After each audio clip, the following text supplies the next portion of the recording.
क्योंकि आपने बोला कि आपको नेगोशिएबल इंस्ट्रूमेंट्स के टॉपिक से प्रॉब्लम आ रही है, तो नेगोशिएबल इंस्ट्रूमेंट्स के टॉपिक के लिए भी फटाफट निकालो पेपर और पेन और लिखो कुछ इंपॉर्टेंट टॉपिक्स। अच्छा एक सेकंड, ये लिखने के पहले ध्यान रखना कि एनआईएस से 7 नंबर का बड़ा वाला डायरेक्ट क्वेश्चन ज्यादा आता है, उससे रिलेटेड भी कुछ इंपॉर्टेंट टॉपिक्स लिखवा रहे हैं, so make sure you prepare that well. सबसे पहला एनआई की डेफिनेशन अच्छे से प्रिपेयर कर लेना, क्योंकि कोई भी आंसर एक्सप्लेन करने के लिए स्पेसिफिकली जो 7 नंबर का क्वेश्चन आएगा वहां पर एनआई की डेफिनेशन इंट्रो में आपके बहुत काम आती है, सो मेक श्योर वो अच्छे से कर लो।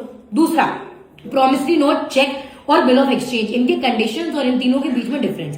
7 मार्क्स से अगर आप पेपर पैटर्न देखोगे तो 7 मार्क्स के क्वेश्चन में अगेन इन दोनों में या इन तीनों में डिफरेंस बहुत बार पेपर में पूछा गया है। इसके सिवाय प्रेजेंटमेंट पे और डिलीवरी पे केस स्टडी बेस्ड क्वेश्चन बहुत ज्यादा पूछ लिया जाता है, सो मेक श्योर कि प्रेजेंटमेंट और डिलीवरी आप 7 नंबर और केस स्टडी दोनों के हिसाब से प्रिपेयर करो। नेक्स्ट आपका बियरर, इनलैंड, इनकोएट और फॉरेन इंस्ट्रूमेंट्स, इनको अच्छे से करना है क्योंकि इनपे केस स्टडी भी आता है और एक 7 नंबर का पूरा क्वेश्चन सितंबर के पेपर में ऑलरेडी पूछा जा चुका है। And holder in due course, इनको इनकी डेफिनेशन एंड इनमें डिफरेंस अच्छे से करके जाना।